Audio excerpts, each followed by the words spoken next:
So I had this dream the other day, and I feel the urge to call on all believers to pray for the people that are sitting on the fence, for all unbelievers, even for the believers for right now, because it's going to be really bad. Well, anyway, this is what I had written down because I knew I would forget something, so I wrote it down to read. And this is what I wrote.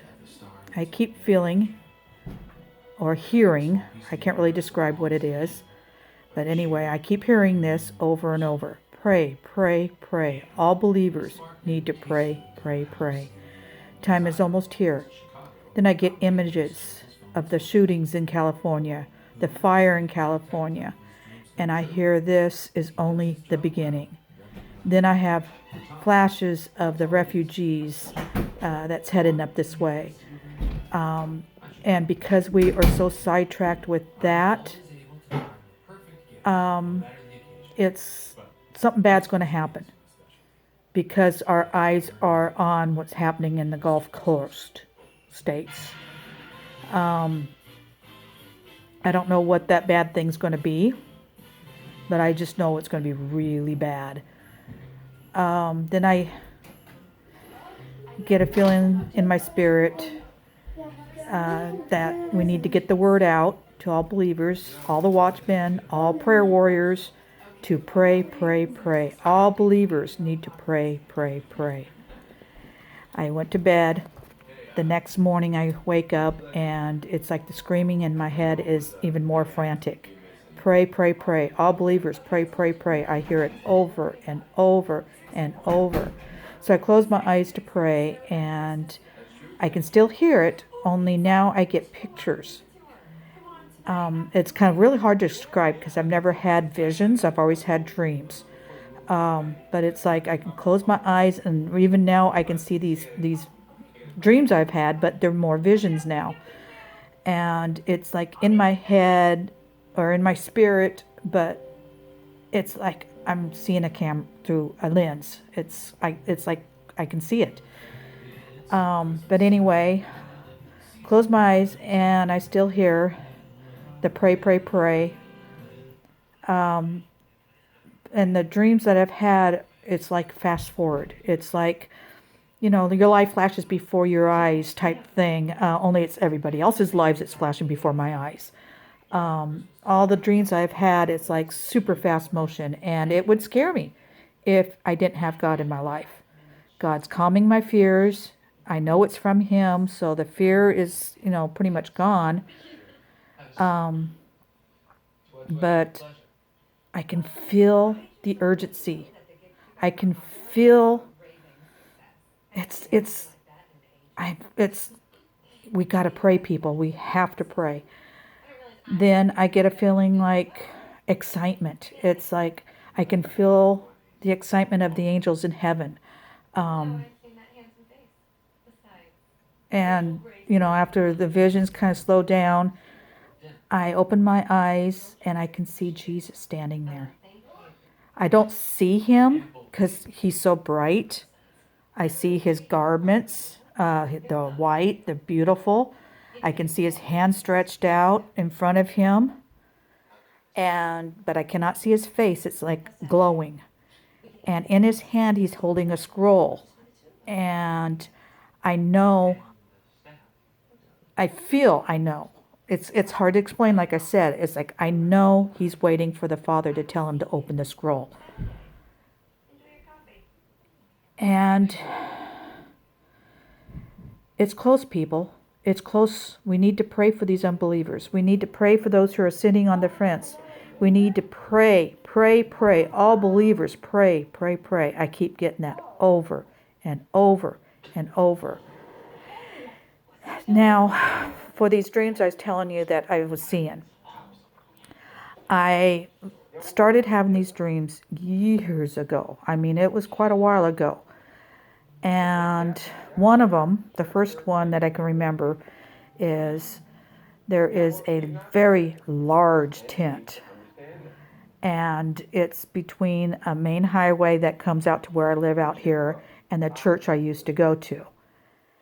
And what's in the church I used to go to, most of it's gone. There's only one part of it still standing, and that is being used for sleeping, for beds. The tent is set up with row after row of benches, and the benches are made out of whatever people can find to make them out of.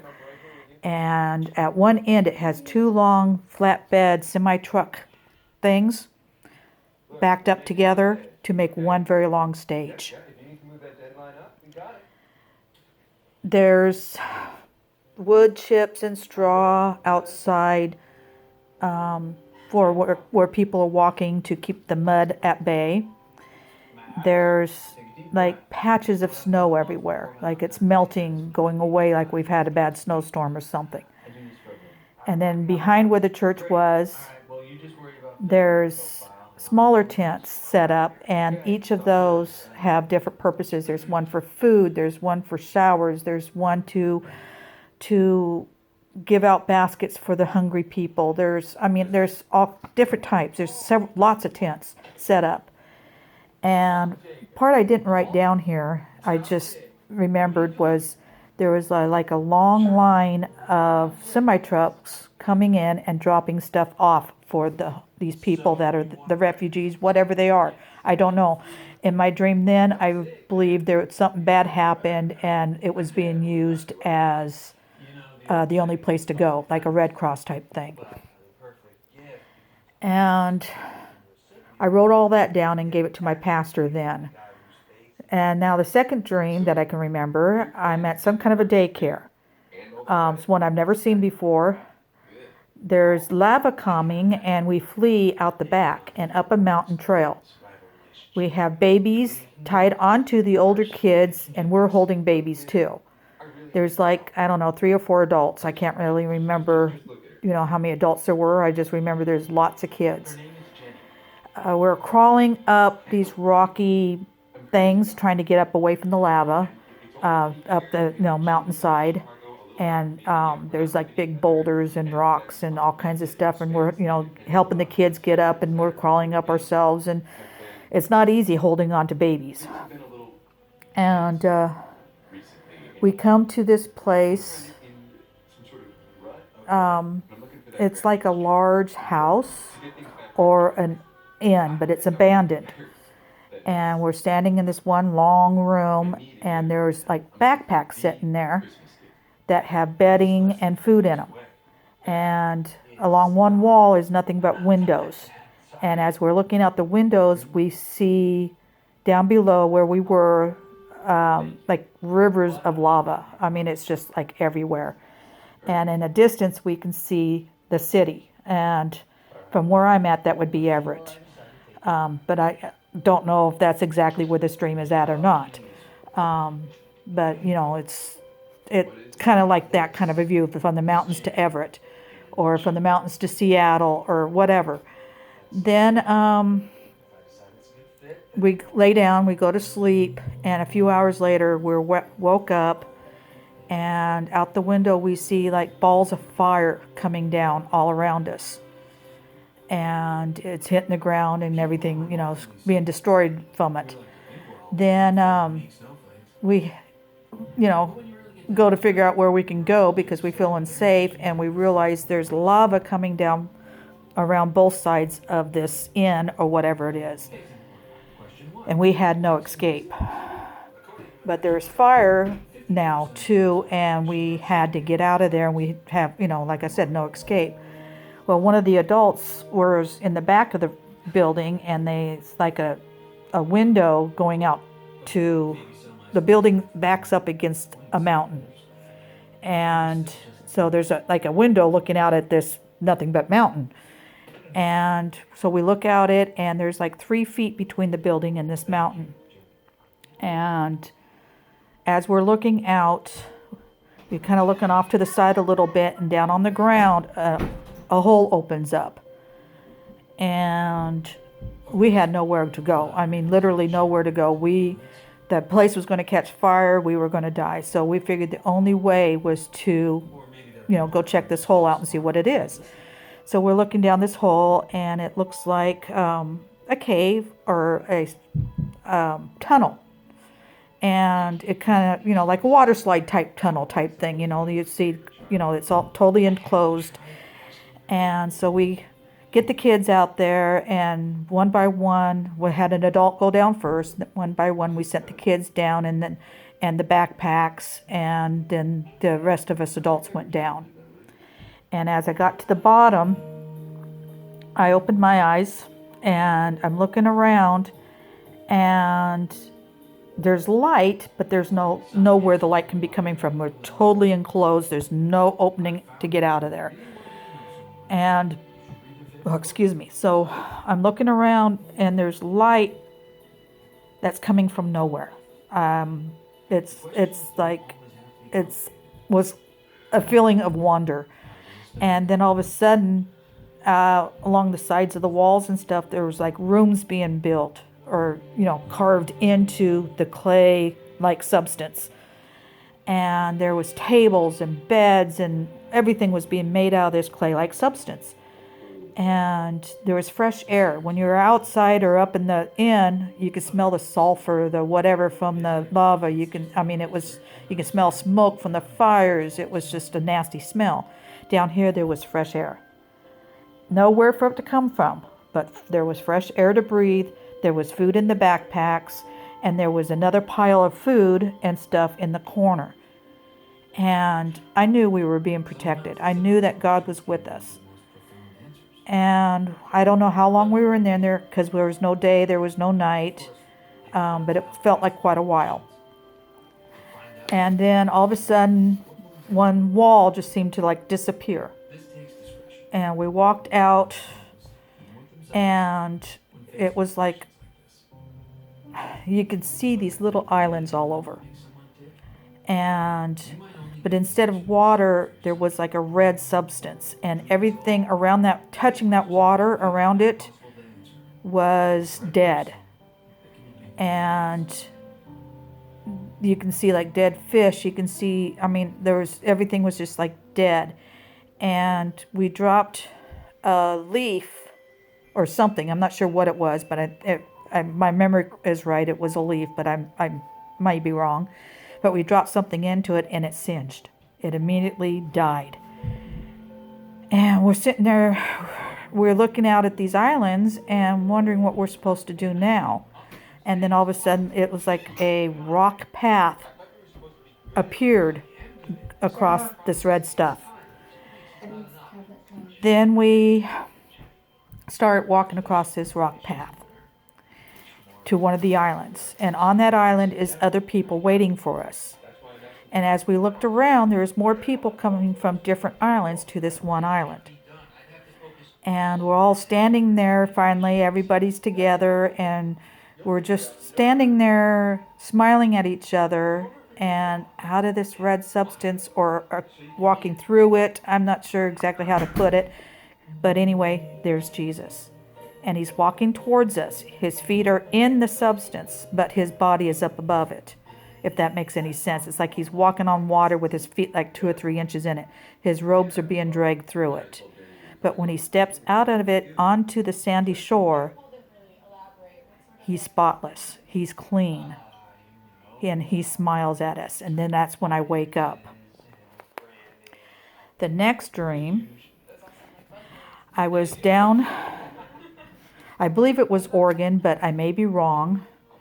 The only reason I think it's Oregon is because I was heading west along a large river, which I'm assuming was the Columbia, and trying to get to the freeway that heads north towards home, which would be the 205 that connects to I-5 later on. So that's why I think it was Oregon, but I really don't know for sure. Then it's like a blizzard condition. There's like many feet of snow. I can't tell you how tall it was, but it's just like deep. And there was like thick layer of ice under the snow, I think it was under it. Then we get to the ramp we need to get us up onto the freeway to head north. and there's like two cars trying to get up it, but they couldn't. They just gave up, and slid back down and just kept going west. Then there was just us and then one other car behind us, and I'm sitting there trying to figure out what to do. I'm not sure who's in the car with me. There is somebody else, but I'm not sure who it is. But we're sitting there, we're trying to figure out how we're going to get up on that ramp to get across the river on the freeway to head north. And next to us was a field that had some horses in it. So I got out, and the person that was with me got out. We went and got the horses, tied them to the front of the car, and had them pull the car up onto the ramp, and then they pulled us across the river, the bridge. And the guy that was in the other car came along with us, and then as soon as we got over to the other side of the river, he took the horses back and did the same with his car, pulled it up. We started driving, heading north again, and the farther north we got, the less snow there was, but there's still a lot of ice. All the towns we drove through was pitch black. There was no lights, there was no cars, there was a few cars along the side of the road, but there was just nothing. It was nothing, like little ghost towns. We get to Tacoma, and I know it's Tacoma because the Tacoma Dome, and we get to Tacoma, and it's like one large, it was just black. There was nothing. There was no light. It was pitch black. It's like if our headlights couldn't even penetrate this blackness. It was dark. It was eerie. It was scary. It was, I don't know how to describe it. It was just dark. But I was able to see, because by this time I was driving. Once the snow and the ice kind of went away, I started driving. And I was able to see where I was going. But the passenger couldn't see nothing. He couldn't even see me sitting next to him. And I'm not, like I said, I don't know who he was. I know it was a man, and I'm pretty sure it was probably my husband, but I do not know for sure. Then we get to Seattle. And at this point, we see nobody, absolutely nobody up until this point. And I get to Seattle, and we're driving, the I-5, and on the side roads heading out of town, I can see my first glimpse of people. They were all walking away from Seattle. They were walking away. They were bumping into things they could not see, and one of them walked right in front of us, and his eyes were vacant. He's like, because I guess you couldn't see nothing, so they was just like the look of a lost person. It's hard to describe. Then we get, farther up north, and not too much farther, but we're farther up north a little ways, and I get this feeling, and I look towards my passenger, and I say, "You need to hurry. No, Jesus is coming. You need to hurry." And then I disappear and leave him pretty much in a moving vehicle with no driver. I've had that dream for several times. It was several times. But now there's a newer dream. Let me see. Where am I at? I lost my spot. See, I'm going off memory now. I'm not even reading what I was telling you I was going to read. Oh, no, that was the last dream. Okay. I've had many more dreams. A lot of them. There's, I can't find my prayer journals, or I would be writing them down on this too. But most of them, the dreams I mentioned here, I've had several times. They're the ones that stand out. I still pretty much remember almost everything that happened in them. Almost everything. There's a few things that my mind's, like what happened next, but I really, the main gist, it's like the video in my mind going over and over. And some of them, like this last one, the beginning and the end are exactly the same. The middle may be a little different. So I think in the dreams, it's what happens in the beginning and what happens in the end that God is trying to get me to speak of mostly. What happens in the middle is probably, just whatever. One dream I had is we were down in Oregon again, and there's like, I was in an old station wagon, and every seat was taken. There was, it's one of those 9-seaters, so there was 9 of us. And I think my sister was with me and a bunch of kids, and we were driving like crazy, and there's like these fiery things coming down from the sky. I don't know if they were missiles or if they were what I call fire bombs, things from a volcano. With all the lava dreams I've had, I'm kind of leaning towards the volcano thing. But they're coming down all over the place, and when they hit the ground, it's like a bomb going off. You can see, dirt and pavement and everything just flying everywhere. And we're driving around these holes created by these fire bombs, and we're just trying to, get to safety, which there really is nowhere to go. And that, that was one. And then, there's just like all kinds of different ones. And there was one was sort of like that. And we get to a place, and my husband's standing outside, and he's saying, we need to get in here. It's a safe place. Well, from the outside, it looks like blackberry bushes. It looks like, okay, why would you want us in the middle of a blackberry bush?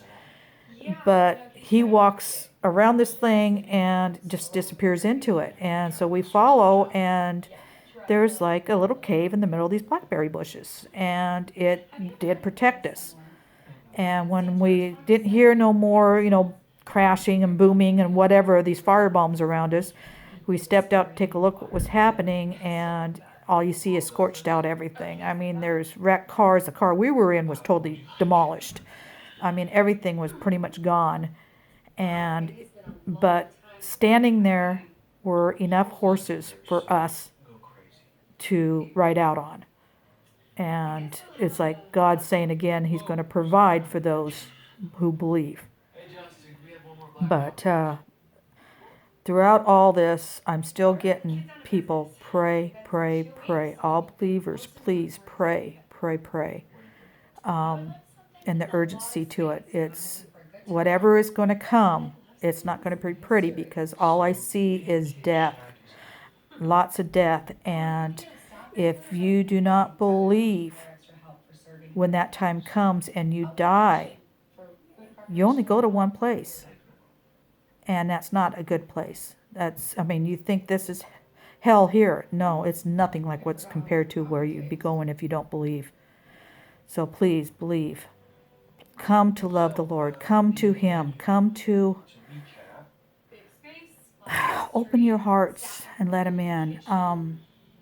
Your life is going to change, and it's going to be for the better. I can't, God gives you peace. He gives you love. I used to not think I was worthy of it, and it took me a long time to come to him, but I did, and he's changed me, and I'm just praying that he changes you too. And in God's Holy Son's name, Jesus, I pray that those of you who are listening, get out there and pray too, and just pray. I'm not very good at praying. I never have been. I'm a quick prayer. I, say what needs to be said, and it's done. And just, pray. In Jesus' name I ask, amen.